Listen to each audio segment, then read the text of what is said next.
6기 16화에서 등장. 진구가 너무 덥다고 징징거려서 보다 못한 도라에몽이 꺼내준 도구. 말 그대로 달력을 조절해서 날짜를 바꿀 수 있다. 그러니까 사계절을 언제든지 자기 마음대로 바꿀 수 있다는 얘기다. 그러자 진구는 여름과 겨울을 바꾸는 걸 반복하자 도라에몽은 경고를 주었지만 진구는 이를 무시하고 설날, 크리스마스, 안여름, 안겨울로 계속 바꾸었다. 다만 크나큰 리스크가 존재하는데 지구의 공전에 영향을 받기 때문에 계절을 자꾸 변환시키다가는 지구가 공전을 멈추게 되어 태양 속으로 빨려 들어간다. 때문에 이것으로 인해 진구가 지구를 멸망시킬 뻔했다. 사실 이는 도라에몽이 만들어낸 환상이었으며 그때 그 달력이 가리킨 날짜는 4월 1일이었다.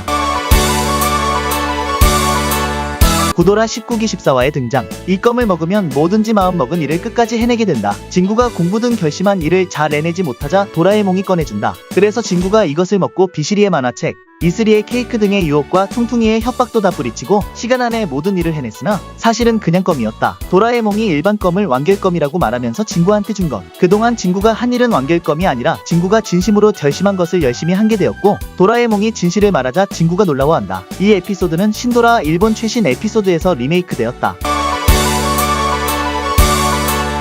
만화판 16권 동명의 에피소드 및 신도라 4기 22화 A파트에 등장. 엄청난 방어력을 지니고 있지만 바보에겐 보이지 않고 효과도 없다. 도라에몽이 농담을 하기 위해 진구에게 입혀주는 척하며 설명했는데 우연해 일치로 일이 잘 풀렸다. 도라에몽이 갑옷이라고 뭘 주니까 일단 받긴 받았는데 아무리 남 쉽게 믿는 진구라도 바보에게는 안 보이는 갑옷이라는 물건은 영 의심스러웠던 것. 그러다 마침 이슬이를 발견했고 이슬이라면 바보는 아니겠지 싶어 이슬이에게 갑옷이 보이냐고 묻는다. 그런데 하필 둘이 있는 곳이 골동품점 쇼윈도 앞이었기에 진구의 질문을 쇼윈도 안에 골동품 갑옷이 보이냐 라고 묻는 것으로 이해한 이슬이는 갑옷이 보인다고 대답했다. 이후 팬치가 머리 위로 떨어질 때는 그 팬치가 우연히 날아온 야구공의 방향이 바뀌어서 바닥에 떨어지는 바람에 쏟아지는 나무더미에 깔렸을 때는 그 나무가 가벼운 소재로 만든 방송용 소품인 바람에 개에게 물렸을 때는 그 개가 하필 나이가 들어 이빨이 다 빠진 녀석이었기에 진구는 번번이 무사할 수 있었다. 이에 갑옷이 진짜인 줄만 알고 의기양양해진 진구가 퉁퉁이에게 도전을 하자 퉁퉁이는 당연히 노발대발했지만 비실이가 그 겁쟁이 노진구가 저렇게 배짱을 부리는 것은 도라에몽에게 무슨 도구를 빌려서일 것이다 라고 짐작하는 것을 듣고는 바로 꼬리를 내렸다. 결말은 퉁퉁이가 진구에게 갑옷을 빌려서 입고 아이들에게 자신을 때려보라고 하는 바람에 몰매를 맞은 것. 그럼에도 퉁퉁이는 자기가 바보라는 얘기가 될까봐 하나도 안 아프다고 거짓말했고 뒤늦게 사실을 알게 된 진구는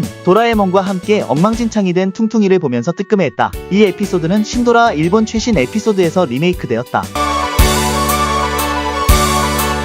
완전판 5권과 도라스페 일기 8화 진구는 천재에 등장. 신도라에몽 3기에도 등장한다. 다이얼이 달린 베개형 비밀도구. 다이얼을 돌려 원하는 설정에 맞춘 뒤 메고 자면 현재 있던 세상의 꿈이 되고 설정한 꿈이 현실이 된다. 작중 완벽한 계약 첫날을 맞이하는 꿈을 꾼 진구가 꿈이 현실이 되면 좋겠다고 말해서 꺼내준 도구. 신도라 기준의 내용으로는 처음에는 진구가 완벽한 계약 첫날의 꿈을 다시 꿔서 현실로 만들었지만 주변 사람들에게 해가 서쪽에서 떴다는 반응만 받자 속이 상해 예전에 숙제 안 하던 게으름뱅이가 되는 꿈을 현실로 만든다. 하지만 생각해보니 이것도 영 좋지만은 않아서 이번에는 아예 자신이 전세계적으로 유명하고 존경받는 만능 천재인 꿈을 현실로 만들고 선생님과 부모님조차도 자신에게 굽신대는 세상을 만드는데 처음에는 마음껏 즐겼지만 그야말로 만화에나 나올 법한 일들이라 시간이 조금 지나자 진구도 점점 맥빠져하기 시작한다. 그 뒤 외국의 스파이들이 찾아와 자기 나라로 가서 비밀병기를 만들어주든지 이 자리에서 사라지라는 위협을 하자 겁먹은 진구는 급히 현실을 다시 바꾸려고 한다. 하지만 아무리 노진구라도 총구 앞에서 잠이 올 리가 없고 스파이가 기절시키자 쓰러지면서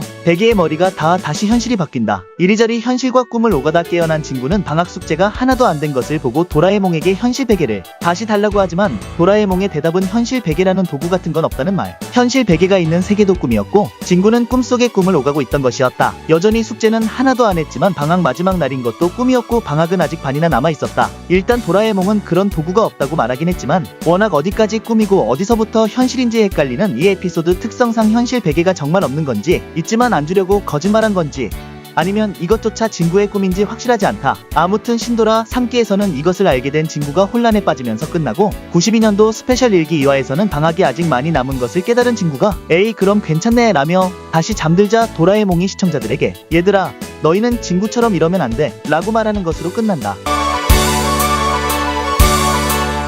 신도라에몽 13기 24화 행운의 주전자의 등장. 진구가 누워있으면 행복해지는 도구는 없냐고 하자 도라에몽은 진구를 속이려고 창고에서 꺼낸 주전자를 가지고 와서는 행운의 주전자라고 하고 진구가 믿지 않자 도라에몽이 이 도구를 무시하지 말라고 말하자 진구는 바로 속아버렸다. 그래서 밖으로 가져나가 봤더니 이런저런 일로 행운이 생겼다. 도라에몽은 뭔가 수상해서 그 주전자를 들고 다녔더니 역효과로 불행만 찾아왔다. 울트라 스페셜 마이티 스트롱 슈퍼 갑옷과 비슷한 전개.